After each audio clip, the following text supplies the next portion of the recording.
오늘 제목 한번 읽어보겠습니다. 시작. 고난으로 배우는 순종. 예, 성경은 우리에게 지속적으로 가르치고 배우고 가르치고 배우고 배웠다면은 가르쳐야 될 사명이 있고 또 가르침을 받았다면은 그 배운 대로 삶을 살아가야 될 그러한 책임이 우리에게 있는 거죠. 그래서 성경 즉 하나님의 말씀은 지속적으로 우리를 가르쳐 줍니다. 근데 오늘 이 제목을 본다면 순종도 배운다는 거예요. 예, 순종은 저절로 되는 것이 아니라 우리의 판단과 우리의 선택이 아니라 순종도 배워야 된다는 거죠. 그래서 오늘 이 말씀을 중심으로 보면 이스라엘 백성들의 신앙의 핵심은 예배였습니다.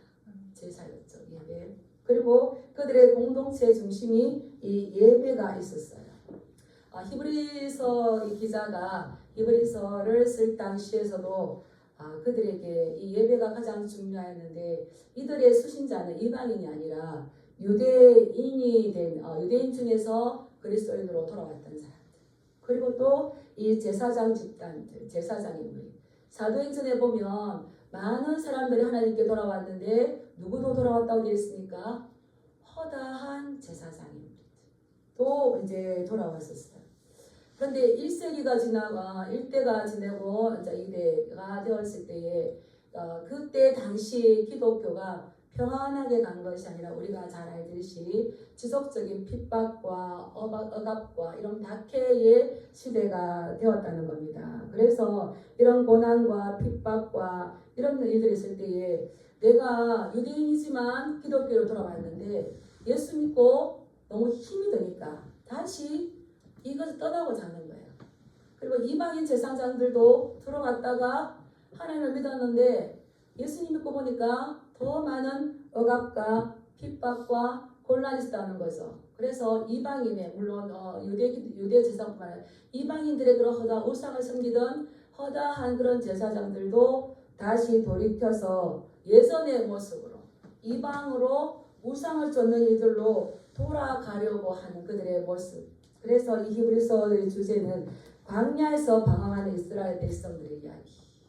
예, 광야에서 출애굽 1세대가 방황했듯이 히브리서 기자의 이 시대가 되었을 때에는 그들처럼 광야에서 방황했던 1세대 이스라엘 백성들처럼 이들 또한 방황하고 있다는 겁니다.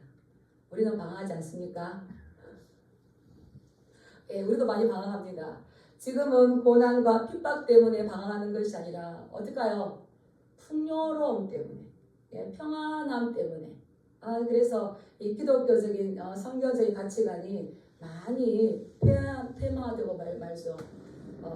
이 귀찮은 거, 불편한 거, 내 자신이 소중하기 때문에 다른 어떤 가족도 자녀도 그래서 지금 우리가 차별금지법하고 이렇게 이제 제정되지 못하도록 우리가 저주 운동을 하고 있지 않습니까? 그럴 때에 이 히브리서 기자는 예수 그리스도의 뛰어나신 우월성, 그것이 어떤 것인가를 설명하고 있습니다. 그래서 예전에 많은 선지자들이 있었는데 그 많은 선지자들보다 한 아들 예수 그리스도가 얼마나 완전하신지, 수많은 선지자들, 호세아 말에 의하면 사람을 끈으로 만들어서 줄로 세워서 선지자들을 많이 보냈지만 이들은 말씀 가운데 돌아오지 않았어요. 그래서 많다고 좋은 것이 아닙니다. 많은 것은 불완전한 거죠. 근데 한 분 예수 그리스도께서 이 땅에 오셨다. 그분은 완전하신 분이시다. 그리고 또 너희들 천사들을 좋아하느냐? 천사들은 상속받은 자들을 보호하고 그들을 섬기라고 불리는 영인데 천사는 아무리 많고 힘이 있다 하더라도 하나님의 나라를 상속받지 못한다. 그래서 하나님의 나라를 상속받을 수 있도록 오신 분이 예수 그리스도다. 이렇게 쭉쭉 이제 펴가다가 너희가 안식에 들어가야 될 것인데 지금 그 안식, 가나안 땅의 안식뿐만 아니라 우리에게는 궁극적인 안식이 있다. 이스라엘 광야 1세대에는 그들은 가나안 땅에 들어가지 못했습니다. 안식을 누리지 못했습니다. 그들은 약속은 받았지만 그 약속을 성취하지 못했죠. 그렇기 때문에 이 히브리서 기자가 예전에 구약 시대의 그러한 그들의 그 역사를 가지고 너희들은 참된 안식에 들어가야 된다. 그래서 배교하거나 이것이 고난이 힘들고 어렵다 할지라도 또 내가 사는 삶에 매주 교회 가는 거, 말씀대로 사는 거 이 시대에 맞지 않아. 그렇다고 떠나려고 하는 그들에게 아직 우리의 약속은 완성된 것이 아니라 남아있기 때문에 너희는 그 큰 구원에 들어가도록 힘써야 한다라고 하면서 기록되어진 것이 히브리서 말씀인 겁니다. 왜 그렇습니까? 우리 히브리서 2장 한번 볼까요? 2장 1절 2절 그러니까 같이 한번 읽어볼까요? 시작. 그러므로 우리는 들은 것에도 유념함으로 우리가 홀만 떠내려가지 않도록 하니 마땅하니라. 천사들을 통하여 하신 말씀이 경고하게 되어 모든 범죄함과 순종하지 아니하니 공정한 보응을 받았거든. 예, 너희들을 주신 말씀이 그 말씀에 범죄함과 순종하지 아니한 것에서 공정한 보응을 받았다는 거예요. 그 심판을 받았다는 거죠. 하물며 우리가 이같이 큰 구원을 등한히 여기면 어찌 그 보응을 피하겠느냐. 이스라엘 백성들이 출애굽 1세대가 범죄하고 순종하지 아니함으로 인해서 그들은 약속이 주어졌지만 약속의 땅에 들어가지 못했다. 하물며 예수 그리스도가 이 땅에 오셔서 큰 구원을 이루어 주셨는데 그것을 등한히 여긴 자들이, 다시 말하면 순종하지 않는 자들이 그 하나님의 영원한 안식에 들어가지 못하고 거기에 대한 보응을 피할 수가 없다라는 걸 이제 가르쳐주고 있는 거예요. 그래서 우리는 오늘 이 본문 말씀을 통해서 예수 그리스도께서 얼마나 뛰어나신 분인지, 많은 제사장들이 있지만 그 제사장보다 가장 뛰어나신 예수 그리스도의 큰 제사장, 다시 말하면 세언야 시대의 세대 제사장 되신 이 예수 그리스도께서 얼마나 크신 분인지, 그분이 우리에게 주시고자 하는 것이 무엇인지를 쫙 이제 글을 써서 이렇게 논정해가는 말씀이 이제 5장의 말씀입니다. 5장에 이렇게 말씀 보면 이제 우리 예수 그리스도께서는 대제사장으로 오셨는데 이 히브리서의 이 수신자가 누구라고요? 유대 그리스도인 많은 제사장이고 이제 어떤 희생 제사에 참여하고 있는 그런 사람들, 참 너무 귀하죠. 그들의 눈높이에 딱 맞춰서 이것을 가지고 이야기했는데 여기 이제 멜기세덱의 반차를 따른 제사장의 대속죄일에 제사를 드린 예수 그리스도 이렇게 나오는데 이게 히브리서만의 독특함이죠. 그래서 5장 1절부터 4절까지는 우리 구약 시대의 대제사장의 조건이 어떠했는가, 이것을 지금 5장 1절부터 4절까지 말씀하시고요. 새 언약을 이루시기 위해서 오신 예수 그리스도가 또 대제사장이 되셔서 그분은 어떤 일을 하셨는가, 이것을 이제 우리에게 이제 말씀해 주는 거죠. 그래서 우리는 이 시간에 이 자리에 올 수 있었던 건 구약 시대 어떤 짐승의 피, 염소의 피나 황소의 피가 아니라 우리를 속죄하시기 위해서 단번에 성소에 들어가신, 우리를 위해서 단번 희생제물이 되어주신 그분의 피 때문에 성소에 들어올 담력 얻으신 줄 믿습니다. 아멘. 그래서 날마다 이 은혜 보좌 앞에 나가기를 힘써야 돼요. 그렇다면 우리가 잠깐 한번 살펴보겠습니다. 이 세상의 대제사장, 일반적인 대제사장은 어떠한 사람들이었는지 보면 5장 1절에 보면 대제사장마다 어디에서 택하였습니까? 사람 가운데에서, 사람 가운데에서 택하여서 하나님께 속한 일을 하고요. 또 하나님께 속한 일, 하나님과 세상과 이 다리를 놓는 역할을 해서 죄를 지었을 때에 그 죄를 짐승에게 전가시켜서 그 피를 가지고 지성소에 들어가서 그 죄를 용서하는 것이 대제사장이 하는 일들이죠. 근데 대제사장은 어떠한 사람이 되어야 되겠습니까? 왜 사람 가운데서 택하였을까요? 우리 2절 말씀 한번 읽어볼까요? 시작. 그가 무식하고 미혹된 자를 능히 용납할 수 있는 것은 자기도 연약에 일사여 있습니다.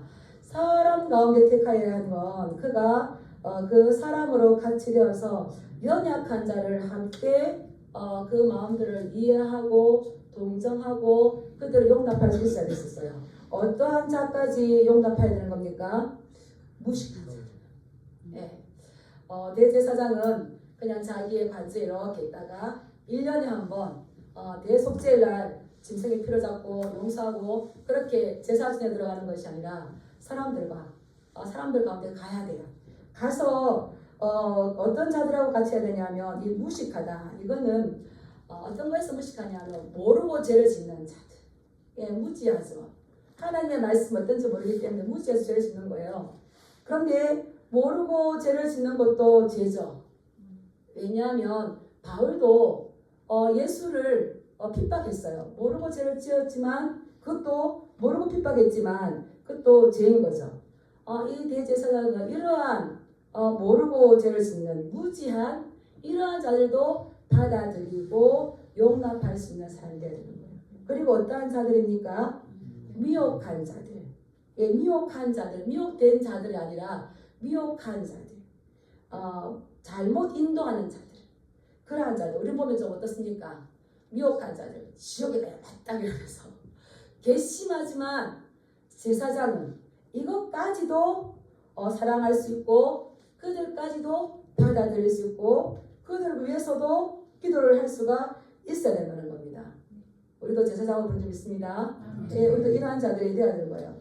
그래서 이러한 자들이 있는데 그러하다 할지라도 그러한 자들을 위해서 내가 제사를 드린다 할지라도 대제사장까지도 연약한 존재예요.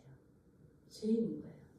그래서 다른 사람에 위해서 죄를 하나님 앞에 용서해달라고 가지고 나가지만 누구까지도 그렇죠. 자기도 연약에 쌓여있기 때문에 3절 말씀에 보면 또한 자신을 위하여 드리는 것이 마땅하니라. 자기 자신을 위해서 먼저 제사를 드리고 난 다음에 속죄하고 난 다음에 백성의 죄를 가지고 나가야 되는 거죠. 우리 모두가 이래야 될 줄 믿습니다. 그래서 특별히 지금 목사의 위치가 굉장히 중요해요. 이 재판하는 게 아니라 그런 건데 그런데 이것은 그렇게 할 수 있는 건 내가 대제사장이 되고 싶습니다. 스스로 취하는 것이 아니라 반드시 이거는 누가 세우셔야 되는 겁니까? 이러한 존귀, 이러한 영광스러운 이 자리는 아무도 스스로 취하는 것이 아니라 오직 아론과 같이 하나님께서 부르심을 받은 자라야 될 수 있는 거죠. 그래서 대제사장은 어디서 나옵니까? 아론의 계열에서. 네. 근데 오늘 이 히브리서 기자는 좀 생뚱맞은 이야기를 합니다. 그러나 또한 이와 같이 그리스도께서도 대제사장이 되셨는데 대제사장이 되심은 스스로 영광을 취하심이 아니고 오직 말씀하신 하나님께서 너는 내 아들이고 내 오늘을 낳았다 하시는 거예요. 사람들의 무식한 것, 미혹한 자들, 그런 자들을 받아들이고 그런 자들을 위로하고 그런 자들 하나님 앞에 세워야 될 인간의 몸을 우리 가운데 택하여야 되기 때문에 하나님의 아들이시지만 우리 예수 그리스도는 이 땅에 인간의 몸을 입고 오신 줄 믿습니다. 아멘. 예, 반드시 대제사장은 사람이어야 돼요. 그래서 우리 예수 그리스도는 하나님의 아들이시면서 신성을 가지고 있지만 인간의 몸을 가지고 오셨기 때문에 어떤 분이십니까? 인성을 가지신 분이에요. 근데 이 땅에 있는 대제사장은 인성만 있기 때문에 자기도 죄에 쌓여 있지만 그러나 우리 예수 그리스도는 죄가 없으신 줄 믿습니다. 아멘. 예, 이러한 무식하고 미혹된 자를 능히 용납할 수 있어야 되는데 히브리서 4장 14절 16절 보면 우리에게 큰 대제사장이 계셔요.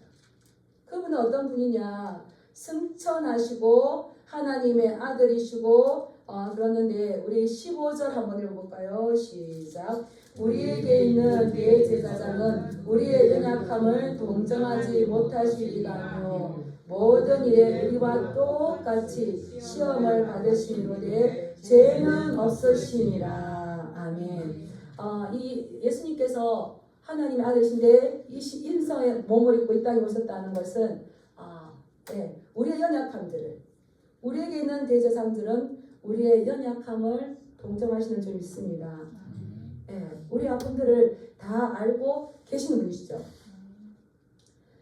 참 이것이 그래서 우리의 모든 것들을 다 체휼하시고 우리를 이해하시고 이 동정한다는 것은 그냥 단순히 감정을 느끼는 것이 아니라 도움받지 못하는 사람받지 못하는 그런 사람을 찾아가셔서 적극적으로 사랑을 베풀어 주는 거예요. 이것이 누구의 삶입니까? 공간복음에 나오는 예수님의 삶이었어요. 내가 의인을 부르러 온 것이 아니라 누구를 부르러 왔다고요? 그래서 예수님은 죄인들이 있는 자리를 지속적으로 찾아가셨어요. 찾아가셨죠. 그래서 그분은 이러한 우리의 연약함을 다 경험하셨기 때문에 시험을 똑같이 받으셨기 때문에 어떻습니까? 참 감동스럽죠. 우리 예수님께서도 한 어미의 아이로 태어나셨어요. 어린 시절을 보내셨어요. 어머니의 사랑을 받으셨어요. 네, 그러면서 또 사람들의 사랑을 받고 또 성장하여서 적대감을 가지기도 하시고 이런 모든 것들을 그리고 마귀에게 시험도 다 받으시면서 다 이겨주셨어요. 그래서 우리가 어린아이 때에 우리의 청소년기 때에 우리의 힘들 때에 모든 것들을 외로움 이 모든 것들을 하나님께서는 예수 그리스도께서는 이미 다 경험하셨기 때문에 우리를 위해서 적극적으로 우리를 위로하시고 우리에게 사랑을 주시고 우리를 도와주시고 우리를 새 힘으로 인도하시는 줄 믿습니다. 근데 죄인을 부르러 왔는데 죄인을 부르러 왔잖아요. 여기서 멈추면 안 돼요. 죄인을 불러 회개시켜서 의인으로 만들기 위해서 오신 줄 믿습니다. 예, 그런 중이에요. 그런데 이상한 말을 하는 거예요. 5장에 보면 이와 같이 다른 데서 말씀하시되 내가 영원히 멜기세덱의 반차를 따르는 제사장이라 하였으니 이 히브리서의 독특한 것 예수 그리스도를 멜기세덱의 반차를 따른 제사장이다. 네, 반차를 따른 멜기세덱의 계열을 따랐다. 원래 제사장은 누구의 계열을 따라야 됩니까? 예, 레위 지파가 되어서 아론의 계열을 따라야 되는데 이 대제사장의 계열은 두 가지가 있어요. 아론의 계열을 따를 것인가, 아론의 반차를 따를 것인가, 멜기세덱의 반차를 따를 것인가. 그런데 우리 예수님은 어디에 그 계열을 따르셨다고요? 멜기세덱의 계열을 따르셨어요. 이게 이제 7장과 연결되는데 우리 7장 1절 한번 이렇게 가보겠습니다. 이 멜기세덱은 창세기 때에 아브라함에게 잠깐 나타났다가 그 이상 더 이상 나오지가 않아요. 아브라함이 전쟁에서 이기고 왔을 때에 11조를 받는 멜기세덱이 되었고요. 그 멜기세덱이 믿음의 조상인 아브라함 오히려 축복해요. 얼마나 높은지가 나오는 거죠. 그런데 히브리서가 이 멜기세덱을 가져와서 이 멜기세덱이 어떤 분인지를 설명합니다. 살렘의 왕이요 지극히 높으신 하나님의 제사장이고 아브라함을 만나서 복을 베어준 자이고요. 아브라함이 그의 모든 것에서 10분의 1을 주었기 때문에 아브라함보다 더 높으신 분이다. 근데 그는 어떻습니까? 3절 말씀을 보면 아버지도 없고 어머니도 없고 족보도 없고 시작한 날도 없고 생명의 끝도 없어 하나님의 아들과 닮아서 항상 영원토록 있는 제사장이라는 말씀이 나와요. 예, 아버지도 없고 어머니도 없고 족보도 없고 시작과 끝이 없는 분이 누구십니까? 우리 예수 그리스도. 예수 그리스도의 그림자로 이 멜기세덱을 이야기를 해요. 그리고는 이제 히브리서 기자가 다시 예수 그리스도가 아버지도 없고 어미도 없고 족보도 없고 시작과 끝도 없이 영원 전부터 계셨던 그 예수 그리스도가 이 땅에 오셔서 멜기세덱의 반차를 따라서 우리의 대제사장, 큰 제사장이 되어주셨고 그분은 우리의 연약함을 동정하시고 우리의 모든 시험을 당하신 분이 계시니 너희가 아이고 힘들다 하고 세상으로 나가지 마라. 네, 나가지 말라고 지금 말씀하고 계시는 거예요. 그런데 독특한 게 또 있는데 이 예수님께서는 이 땅에 계실 때에 어떠한 삶을 사셨는가? 우리 7절 말씀 한번 읽어볼까요? 시작. 그는 육체에 계실 때에 자기를 죽음에서 능히 구원하시기 위해 심한 통곡과 눈물로 간구와 소원을 올렸고 그의 경건하심으로 말미암아 들으심을 얻으셨느니라. 이 예수 그리스도께서 이 땅에 보내신 하나님 아버지의 뜻이 있으신 거죠. 뜻이 있으셨는데 이제 그 때가 되었을 때에 어려움들이 너무나 많으셨지만 이제 고난 받으시고 십자가까지 최종소까지 가기까지 예수님은 하나님이시기 때문에 죽음이 두려운 것이 아니라 우리 예수 그리스도 인성을 그대로 가지셨기 때문에 이 죽음 앞에서는 이 나약한 인간일 수밖에 없는 거죠. 그래서 제자들에게 발을 씻기시고 마지막 또 유언을 하시고 대제사장적인 기도를 하셨지만 그렇지만 앞으로 감당해야 돼. 이 땅에 오신 목적, 그 절정인 십자가의 고난을 당하기까지 어땠겠습니까? 아무도 그걸 몰라요. 제자들에게 이야기를 해도 제자들은 성령을 받기 전까지 그것이 무슨 말씀인지 도대체 깨닫지를 못해요. 그래서 깨어서 나와 함께 기도하자 할 때는 다 이렇게 졸고 있지 않습니까? 예수님께서는 그래도 이 길을 묵묵하게 가셨어요. 묵묵하게 가셨는데 그 육체에 계실 때에 자기를 죽음에서 능히 구원하시리 하나님 아버지 앞에 기도했어요. 어떻게 기도했다고요? 심한 통곡과 눈물로 막 긴급하게 하나님 앞에 이 단언을 드리는 거죠. 심한 통곡과 눈물로 간구와 소원을 올렸고 그렇게 기도하셨던 거예요.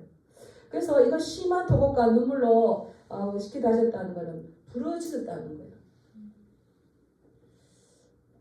우리에게 죽음의 날짜를 알지 못하는 게 큰 복이 좀 있습니다. 저도 하면서 나에게 죽음이 그래 뭐 심판 당하고 예수 믿으면 천국 갑니다 지옥 갑니다 이렇게 했지만 실제적으로 그 문제가 내 문제가 되었을 때 어떻게 했습니까? 그때에 우리를 어떻게 기도하겠습니까?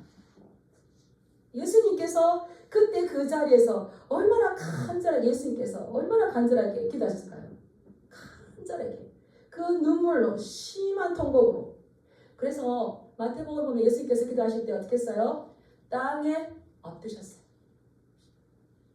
유대인들이 기도할 때는 서서 하늘 향해 보고 손을 바리새인처럼 기도처럼 이렇게 땅에 엎드셔서 기도하셨어요. 땅에 엎드려서 기도했다는 건 뭐 엘리야는 뭐 무릎 사이 놓고 기도했죠. 기도했다는 건 그 극심한 두려움.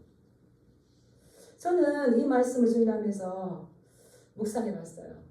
예수님께서 이 고난의 잔을 이것을 죽음을 두려워서 기도하셨을까요? 왜 기도하셨을까요? 예수님께서 기도하신 목적은 내가 이것을 감당하지 못할까 봐 하나님 아버지 감당할 수 있는 힘을 주시옵소서. 절대 순종하기 위해서 이 기도를 하셨을 거라는 거죠. 깨닫게 되었어요. 그래서 예수님은 그 중요한 시간에 눈물로 계속적으로 통곡으로 그렇게 기도하셨습니다. 그런데 하나님께서는 그의 경건하심으로 말미암아 응답하셨대요. 그렇게 진심으로 내 진정 사모하는 친구가 되시는 구주 예수님은 아름다워라. 온 세상 날 버려도 주 예수 안 버려. 진정으로 주님을 사모하십니까? 우리의 기도의 자세, 예수님께서 그 진정으로 진심으로 간절하게 부르짖었을 때에 하나님께서 그의 경건하심으로 말미암아 응답하심을 얻었느니라. 할렐루야 아멘. 응답하셨는데 그 응답이 뭘까요? 자, 우리 8절 말씀 한번 보겠습니다. 시작. 그가 아들이시면서도 받으신 고난으로 순종함을 배워서. 이렇게 그 기도를 드렸다면, 간절하게 드렸다면, 하나님 간절하게 하나님을 섬기면서 그 의지하면서 드렸다면 그 잔을 피해가야 될 건데, 그 아들이시면서도 받으신 고난, 기도에 예수님께서 하셨던 기도의 응답은 무엇이었습니까? 고난이었어요. 고난. 이 잔이 내게서 지나갈 수 없거든 아버지의 뜻대로 하옵소서 라고 한 번 기도하시고 두 번 기도하시고 몇 번 기도하셨습니까? 예수님은? 3번 기도하셨어요. 한 번 기도하시고 두 번 기도하시고 난 다음에 심한 통곡과 눈물로 탄원을 하면서 부르짖으며 땅에 엎드려서 기도를 하시면서 하나님 아버지의 마음을 알게 되었어요. 그리고 하나님께서 그 기도의 응답을 들어주셨어요. 그것이 뭐라고요? 고난이에요. 고난. 우리는 기도하고 난 다음에 응답을 어떻게 하기 위함입니까? 고난이 왔다 해도 한 길로 왔다 일곱 길로 물러가기를 원하시지 않습니까? 그래서 우리 예수 그리스도께서는 이 고난으로부터 고난의 길의 응답으로 고난을 받으셨을 뿐만 아니라 그 고난을 순종했어요. 그래서 히브리서 기자는 이걸 뭐라 말합니까? 따라하십니다. 고난으로 순종함을 배워서 예, 그리스도의 이 삶들이거든요. 그래서 예수 그리스도께서 기도의 본을 보여주셨는데 우리는 이 고난의 그 기도의 응답으로 고난이 왔다면 과연 얼마나 우리가 기쁘게 이것을 감당할 건가. 그런데 예수님께서는 그 고난 이것을 나에게서 피해갈 수 없다면 아버지의 뜻대로 하옵소서라고 기도하시고 난 다음에 어떻습니까? 뒤에 일어나셔가지고 제자들에게 일어나서 함께 가자. 나를 팔자가 왔노라 하시고 제자들을 베드로, 요한, 야고보 또 아래에서 중특에서 기다렸던 제자들을 다 데리고 예수님께서 고난 받으시는 그 모든 장면을 보여주셔 가셨어요. 그 고난을 향하여서 더 적극적으로 나가셨어요. 그 고난을 받으심으로 인하여서 그 하나하나 고난의 과정을 손수 밟아 가셨다는 겁니다. 우리는 고난이 오면 이 고난을 하나하나 밟아가기보다는 하나님께서 저도 그랬어요. 물 가운데 지날지라도 물이 너를 침몰치 못하고 불 가운데 지날지라도 불이 너를 태우지 못할 거다. 근데 또 목사님 말씀하시죠. 물 가운데 지나간다. 불 가운데 지나간다. 불을 피하거나 물을 피하는 게 아닙니다. 그 가운데 지나갑니다. 누구처럼요? 사드락, 메삭, 아베드노고처럼 불 가운데 지나갑니다. 기도 많이 하시기 바랍니다. 기도의 응답은 고난입니다. 누구처럼요? 다니엘처럼. 다니엘도 기도했어요. 기도하면 하나님께서 건져주셔야 될 건데 기도 응답은 뭐였습니까?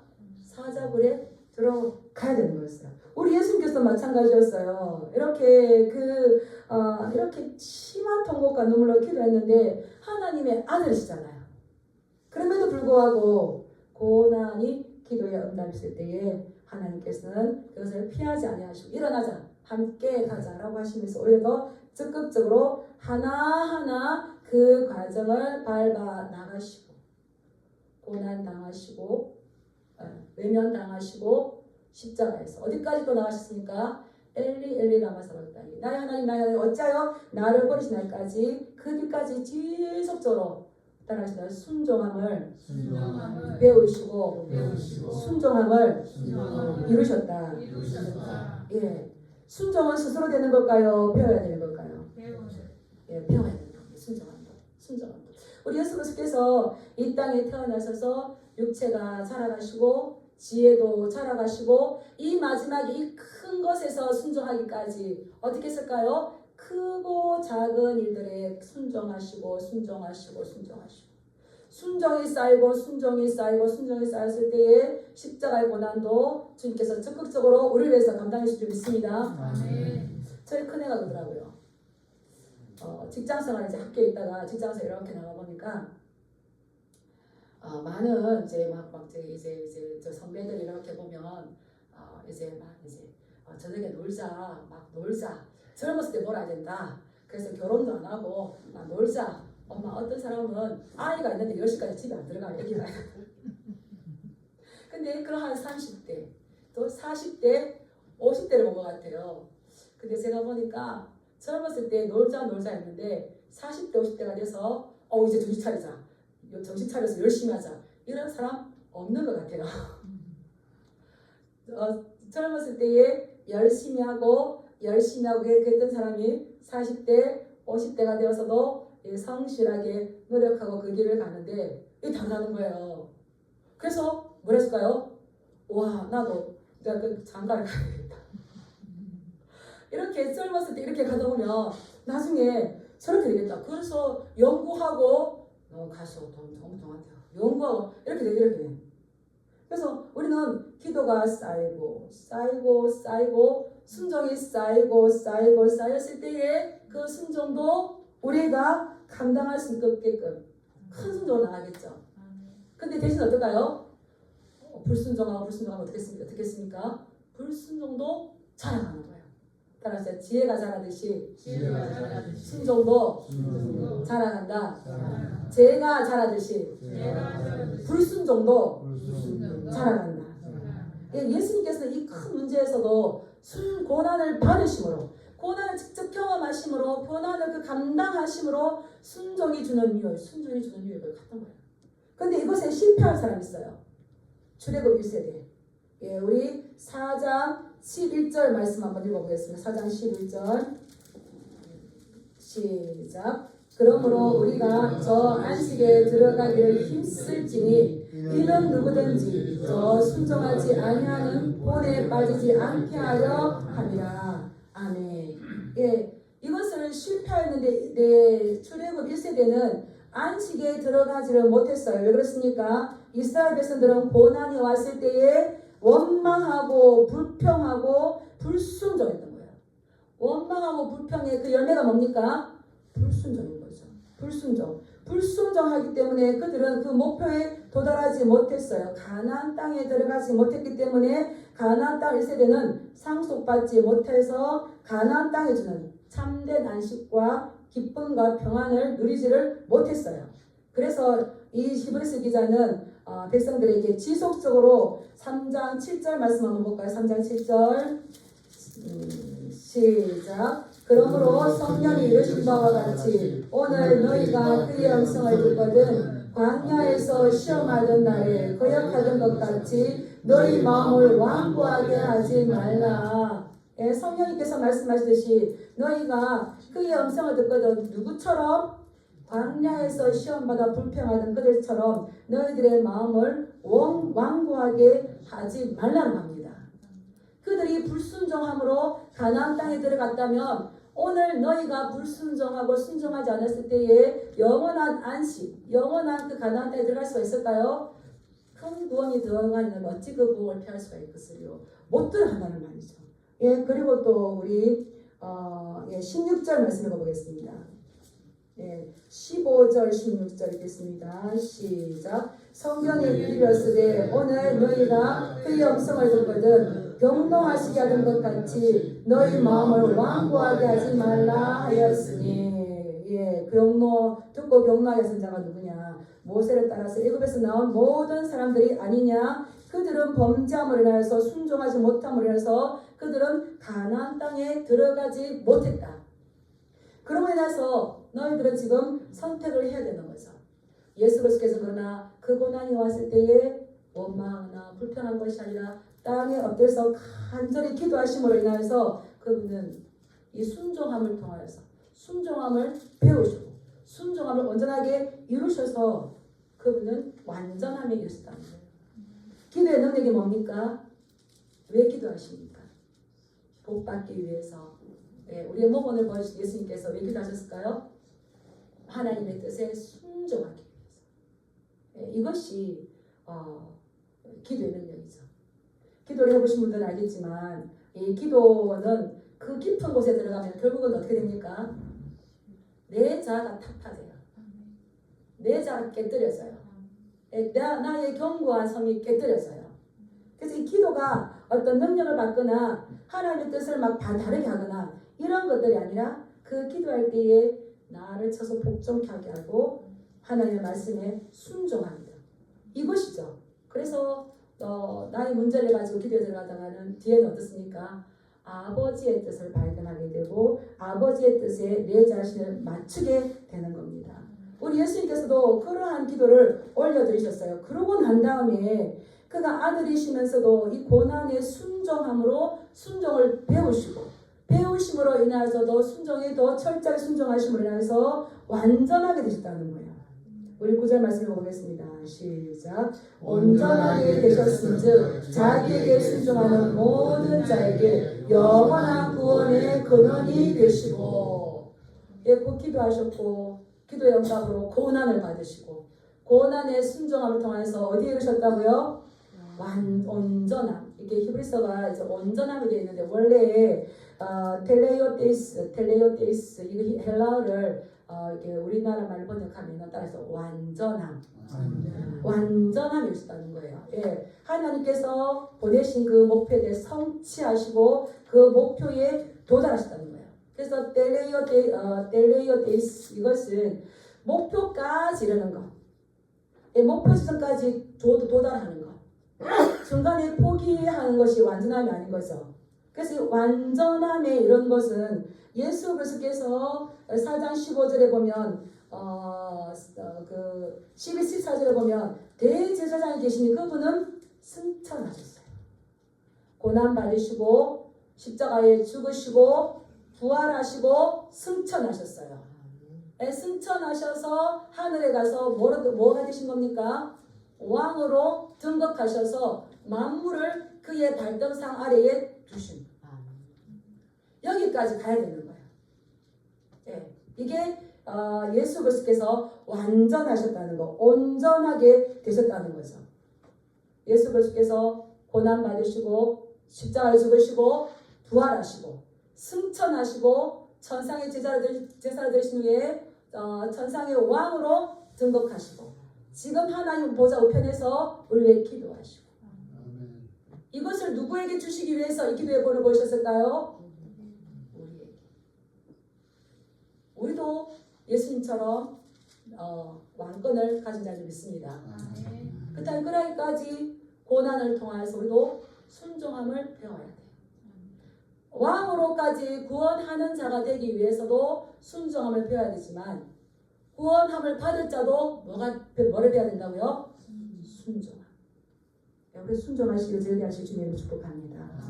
예. 그랬을 때 그분은 만왕의 왕이 되셨고 온전함으로 되셨고 자기에게 순종하는 모든 자에게 영원한 구원의 근원이 되시고 그렇다면 출애굽기 1세대처럼 순종하지 않는 자들에게 이 하나님의 이 영원한 구원이 그들에게 혜택이 주어질까요? 안 된다는 겁니다. 우리도 순종할 때에 고난 받으시길 축복합니다. 바울이 그랬어요. 나의 권리는 나에게 있는 이 권리를 다 쓰지 않는 이것이 나의 권리다. 권리를 찾는 게 아니라 그냥 고난 받는 거죠. 근데 고난만 받겠습니까? 우리 예수님께서 어떻게 하셨어요? 죽으셨어요. 우리 내 자신 쳐서 죽어야 돼. 죽어야 돼. 예, 그럴 때에 부활이 있고 우리도 하나나라 승기하고 하나님의 그 왕으로 우리도 왕으로 통치하셔서 우리를 부풀러 주셔서 우리가 통치하는 거죠. 근데 우리의 통치는 뭘까요? 예수님 하셨던 거 가난하고 학대받고 어려운 이웃을 찾아가서 그들을 섬기고 그들과 함께하는 이것인 거죠. 오늘 이 말씀을 준비하면서 예수님께서도 이 순종함을 배우셨대요. 이것은 정말 이해할 수 없는 부분이죠. 근데 인간의 몸을 입고 오신 이 예수님께서 배우시고 그것을 순종함을 통해서 완전함을 이루신 것은 우리 또한 그냥 죄 용서받는 여기에만 있는 것이 아니라 우리 또한 그리스도께서 그 삶을 살아가시던 그대로를 우리도 따라오게 하신다는 겁니다. 따라하시다 그리스도의 패턴을 그리스도의 삶의 패턴을 우리도 순종하고 배워서 예수 그리스도의 왕되심을 우리도 받아 누리는 것이 예수 그리스도의 이 땅에 오신 목적이다. 기도는 순종이다. 기도는 순종이다. 그래서 기도를 통해서 어떤 많은 거 하나님 이거 주세요 저거 주세요 그것도 중요하지만 사실 건강한 기도가 아니에요. 어떤 걸까요? 기도를 통하여서 내가 할 수 없는 그것에 내 자신을 쳐서 복종케 하고 순종했을 때에 그리스도를 온전하게 하셨다 완전하게 하셨던 그 하나님께서 우리에게 이 믿음을 주시고 우리 또한 하나님의 그 나라에 갈 수 있는 영원한 안식을 누릴 수 있는 이 특권을 주시는 거죠. 그래서 예수 그리스도의 그 상속받은 것들을 우리도 상속받게 하는 예수 그리스도의 공동 상속자로 공동 소유자로 우리에게 그 아들에게 주신 모든 것들을 너에게 주지 않겠느냐 주시는 줄 믿습니다. 예, 우리도 고난 받을 때에 어제 박정우 원장님 그분이 고난을 너무 받아가지고 선배한테 전화하니까 선배가 그랬대요. 야, 너 너무 부럽다. 그렇게 고난을 받을 때가 하나님이 더 가까이 있을 때인데 부럽다 하더래요. 그래서 그때 너무너무 화가 났는데 지나고 보니까 하나님의 선하신 계획들이 있어서 이제는 그걸 이해 안 했대요. 우리는 이 고난이 유익인 줄 믿습니다. 아멘. 예, 고난 받을 때 하나님께서 함께 하시고요. 그분의 말에 의하면 고난 받을 때 우리를 부둥켜 안고 우리를 같이 함께 있대요. 주의 손이 우리를 둘러 안수하신 줄 믿습니다. 보호하고 계셔요. 예, 그래서 그게 얼마나 감사한지. 그래서 우리가 다른 길로 가지 않고 하나님 나라의 그 공동 상속자 양자 삼아주셔서 하나님에 있는 예수로 세운 모든 것들을 우리가 함께 소유할 수 있도록 우리에게 주신 줄 믿습니다. 예, 그리고 고난할 때 기도하시고 순종하는 저와 여러분 되시길 주님의 이름으로 축복합니다. 네, 기도하겠습니다.